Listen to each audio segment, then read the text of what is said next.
I could go back and change one thing in my life, it wouldn't be the career that I chose, the place that I live, even the people I choose to associate with. It would be the fact that I chose to surrender my life to God a whole lot sooner. Now, as I look back, every major breakthrough that I had in my life has come on the opposite side of me surrendering that area to God. Today, I'm going to share with you guys the 4-step pattern that I use to transform my life, that led me to meet my future wife, and that also gave me the ability to walk in the fullness of my career. Most people think surrender means giving up. I personally now believe that that's where freedom actually begins. For years, I tried to solve everything on my own. I leaned on my own strength, my own plan, my own understanding, and every area I did that in, over time, it just seemed like it felt heavier and heavier. But every area that I've surrendered become lighter. Now, maybe you've experienced that. Maybe you're carrying something today that God actually never intended for you to carry. Before my mom passed away, I would describe myself as a good person. I was good to people. I was respected. I read the Bible. I even knew the Christian language and jargon, but I didn't actually know Christ for myself. My mom did. July 18th, 2018, she passed away from pancreatic cancer. For the first time in my life, the person that I always leaned on in times of tragedy was gone, and the tragedy was actually as a result of them. At this point, I not only lost my mom, but I also lost the person that pointed me toward hope. I felt like an orphan.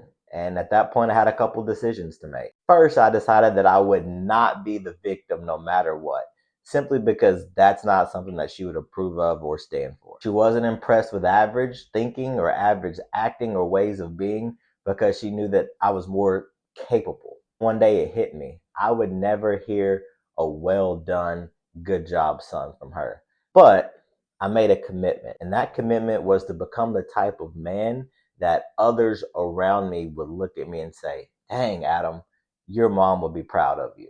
So I prayed one of the most honest prayers I could possibly pray. And at that moment, everything literally changed in my life. Now, once I surrendered my life to Christ, I started thinking differently and acting differently for the positive, of course. I was reading the Bible, one verse stood out to me. It says, man should not be alone. So at that point, I made a list of all the attributes that I wanted in my future wife, as well as a list of things that I needed to become and do and be in order to attract this future wife. Now, I made my list, I believed for it, I prayed over it, but over time, nothing seemed like it was coming to fruition. So I'll be honest with you, I kind of lost hope. And maybe some of you guys are there right now. You've given whatever your situation is over to God. You've been praying for it. You've been diligently seeking and doing the right things, but it seems like nothing is happening. Now, I would encourage you to hang on because scripture says, don't get weary in doing good work, for you will reap a harvest if you don't give up.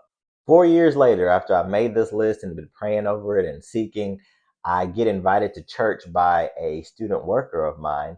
Now, at this point, I was emotionally attuned enough not to do things for the wrong reasons. So she invited me to church. It took me 3 weeks from the time I got invited to church to actually go because in my heart and in my spirit, I knew that if I went to church, I would be looking for a wife and not for Christ. So finally, the Thursday before the next Sunday, I settled it in my heart. I gave the situation over to God. I said, God, I could work Monday through Friday from 8 to 5, get off work at 5 o'clock, and search from 5 o'clock to 10 p.m., Monday through Friday, all day Saturday, and I will not find my future spouse unless you say it's time. So I settled that issue in my heart. I gave it to God, and I kid you not, the following Sunday, I walk through the doors, and the first person I see happened to be my future wife. April 7th, 2024, I walked through the doors, I see her, and I was blown away. It was the fact that I had given. It was the fact that I gave that situation to God, and as soon as I gave it to Him, He revealed the woman that I would marry. Now, I didn't go around telling everybody that I'm going to marry this woman, but I saw her. I was like, yep, that's the one. So 3 weeks later, we actually met. I walked up to her and introduced myself. And ever since then, we've been absolutely inseparable. Now, when it came time to propose, I asked the Lord for confirmation. We had a trip planned to Tennessee coming up, and I was going back and forth with the Lord. I said, Lord, am I supposed to propose to her before Tennessee? He said, no. Am I supposed to propose at all? Yes. So we're going back and forth, back and forth. And so after just seeking him in the matter, I said, okay, I feel like I'm supposed to propose to her in Tennessee. Are you in alignment with that, or are you in agreement? He said, yes. So I said, okay, just to be 100% sure, because I don't want to do anything that you haven't co signed on, that you haven't approved of. So just to be 100% sure, we're going to go to Tennessee. At some point, we're going to go to the Smoky Mountains because that's the area that we're in. And I said to the Lord, if we go to the mountain and we see a bear, that is how I'll know that you have signed off on this relationship, and that's how I'll know that we're supposed to get married. Now, I wholeheartedly said this in two aspects. Number one, it was just me and God. So it was me and him. Nobody else knew about this. Meaning, in my mind, if it was to come to pass, I'm like, okay, this has to be a God thing. Number two, I picked bears because the chance of seeing a bear is like 0.00000000002. So I'm like, we're not gonna see a bear. So we go to the Smoky Mountains, y'all. Check this out. Yeah. Oh, who the cubs are at now, Dad? That's the baby. I see the baby. There's two of them. The one's just right behind it. There they are. They're climbing the tree. Oh, look at them. Not only did we see one bear, we saw a mama bear and her three cubs. So I feel like that was double confirmation on what I'd asked from the Lord. And I was so excited about it because I truly sought him in the decision and didn't just do what I wanted to do. And not only did he answer me one fold, it was fourfold because there was four bears. So thank goodness I had brought the ring with me, but before we went down the mountain, I proposed to her. She obviously said yes. We came back to Texas. 3 days later, we were married. Now, check this out. From the time that I introduced myself to her, which is April 28th, 2024, to the time we got married, which was August 6th, 2024. If you do the math if you want to, if you don't trust me, but it's literally 100 days. So some of you out there have been seeking, have been waiting. My advice to you is to trust the Lord, and He can literally transform your life in 100 days. He can actually do it a lot sooner than that, but my situation happened to be 100 days. As I started to become the man that God has shaped me to be, I did countless hours, probably a couple thousand hours of studying the Bible, leadership, fitness, discipline, psychology, habits, routines, mindset and development, character, confidence, pretty much everything that I use to become the man that I am now. So God placed it on my heart to take all this research and data that I've used to package it together and put it in a place to where I could help men. And that is where Adam Williams Leadership was born. But what I didn't realize was in building the business that I've built, part of me was doing it for the wrong reasons. First and foremost, it was for my family to be able to provide a better life for them. And secondly, I was doing it because I wanted to help men, genuinely wanted to help men get out of their situation, grow, transform, and get to the next level. But I had yet to surrender my business over to the Lord. So one day, just the weight of it all got extremely heavy. And finally, I said, here you go, Lord. I actually did something that I feel like He put in my heart. I came up with what I called a transfer of authority. And basically, I signed over the authority of my business to Him. I said, Lord, this is your business. I'm just the person you chosen to be a steward of it. So I ask that you would lead and guide me in a manner that's pleasable and accepting in your sight, and allow me to interact with the men that I'm supposed to help that you send to me, and just take over. I'm tired of doing it on my own. I'm tired of trying to do everything myself. And so we literally came into a partnership together. And as I was studying and reading one day, I was writing over my goals, and I'd written down my goals, and I looked at them, and I said, yeah, I think this is a goal I can accomplish. I think this is a goal that I can handle. And God talks to me like I consider his homeboys, like he's my father, he's my friend, he's my provider, he's all those things. But we have a unique relationship. And so he was talking to me like homeboys one day. And as I was going over my list, I was writing down my business goals. I want to be able to help this many men and transform their lives and have them love their wives better and get in the best shape of their life and walk in confidence and know their identity. I'm writing down all these goals. And I said, yeah, I think I can do that. And the Lord goes, oh, so you think you can do that? So in other words, your goals are so small that you can do them on your own and you don't need me. I was like, man, it ain't like that, God. Come on. So he challenged me in that moment to put together goals, aspirations, visions, dreams for my business, for myself that are so big that I physically wouldn't be able to do it on my own. So big that I would have to invite him into the situation. And whenever things happen and we get to the level and achieve the goals, that I would have no other way of explaining it to people except saying, this is all God. Just like the fact that I transformed my life when I was at my lowest of lows after my mother passed away. Anytime I tell that story, I have to include God in it because he was at the center of it. Whenever people ask about my wife and our marriage and how we met and when did I propose and things of that nature, God again was at the center of it. Whenever I'm telling them about this situation, I have to include him because of the bear story and all how we met, how I surrendered everything to him, and then I met her, and what happened in business, which is already happening in progress. Whenever I'm to the point to where he's allowed me to tell that story, I'm gonna look back, and as I'm explaining it, I'm literally gonna say, God was at the center of this. What we've accomplished, the lives we're able to transform, the movement that is happening that will take over the world is a result of him. He is at the center of that. So when I look back over all these situations, I notice something. Transformation, or the taking off of my situation, did not happen until I surrendered it over to God. My life changed and I finally became the man that my mother would be proud of after I surrendered my life to God. I finally met my spouse, who is my dream woman. I finally met her after I surrendered that area over to God. I've been able to build the business that I've wanted to build, to be able to help men and do it in a way that he's made me,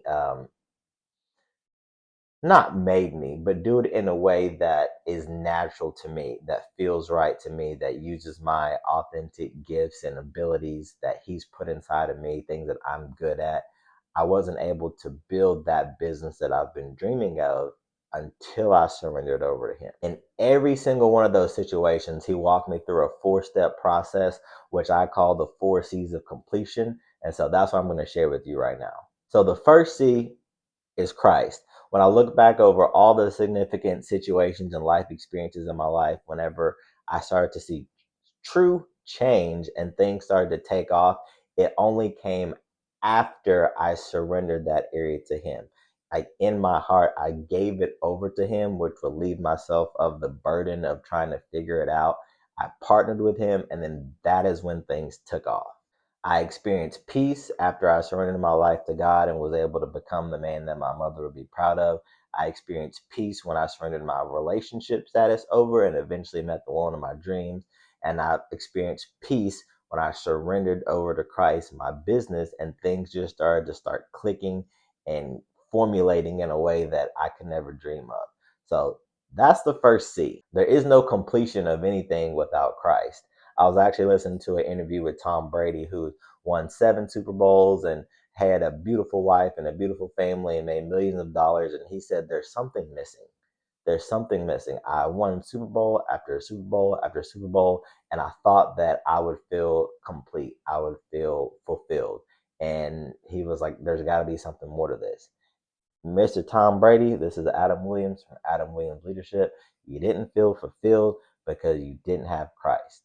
Now, if you have Christ, you'll be set. But Christ is the first C, not because he's the missing piece, but because he's the foundation in which all the other pieces sit on and flow through. Everything else I'm about to share with you is a result of me stop trying to do things on my own and start connecting with the Father. The second C is clarity. Once you've got Christ at the center, you've got to get clear on exactly what it is you want. When I transformed my life, I got clear on the type of person that I wanted to become, the individual that would make my mother proud. When it come time for me to meet my future wife, long before that, I got clear on exactly who I was looking for in a future wife, her characteristics and attributes, as well as who I needed to become to not only attract this individual, but maintain and keep her. Not that I can maintain my wife, but I meant be the type of man that she would be satisfied with and would continue to love and cherish and respect and all those things. Clarity. When I figured out what type of business I wanted to run, the principles that it was going to stand on, the individuals that I was called to help, how I wanted to do things, and kind of remove the limited thinking, I got clear on what I wanted. And of course, partnering with God, that's when things started to happen. Now, clarity by itself won't change anything. You have to be committed. And that is our third C. I was committed to becoming the man I should be in Christ. I was committed to not only getting my wife, but being the type of man that she would respect and love her well. I became committed to building a business that would transform the lives of men all across the world. You have to be committed. And a lot of times we'll decide on something, we'll get clear on it, but we're not truly committed to it. Once you lock in and you say to yourself, this is what I want, the Lord has approved of it, I'm clear on it, you have to commit because there's a certain side of things that you have to hold your bargain on. And being committed is one of them. Commitment happens the moment you stop saying I want to and you start saying I will. Now, here's the fourth C, and the one that a lot of people don't like: consistency. Not one great prayer, not one emotional Sunday, not one awesome experience, but consistently doing the right thing. Faithfully showing up, choosing Christ every day, choosing your wife and family every day, and choosing to serve the people in a capacity that is far beyond what you thought you could do. It takes consistency. You have to show up each and every day. And a lot of times what happens to us is in the beginning, we start something, we get excited. And so that excitement carries us to about a week or two of consistency. But then after that, the excitement of whatever the new thing is kind of fades. And so as a result of it, our consistency fades. And I'm just here to tell you, if you're going to accomplish whatever it is, whether that's lose the weight, get out of debt, transform your life, whatever your goal is, if you are not consistent, nothing can help you. Not a prayer is going to help you, not a wish, not a meditation, not a journaling, nothing. You have to be consistent. Maybe today, honestly, God isn't asking you to fix your entire life. Maybe He's asking you to surrender one area: your health, your finances, your marriage, maybe it's your career or your children. Do me a favor. Ask yourself these 4 questions. Have I given it over to God? What do I actually want? Have I truly committed? Will I stay consistent even if I don't see immediate results? Today, I can honestly say I was lost, but now I'm found. I was single, and now I have a beautiful wife and 3 amazing kids. I was chasing success, but now I'm pursuing obedience. And all of those things feel so much better than trying to do it on your own. The breakthrough did not happen because I'm smarter. It happened because I surrendered. If this message at all resonated with you, do me 2 favors. Number 1, subscribe. And number 2, send it to somebody else you think may get value out of it. Because this channel exists to help men become better husbands, fathers, and leaders, all for the glory of God.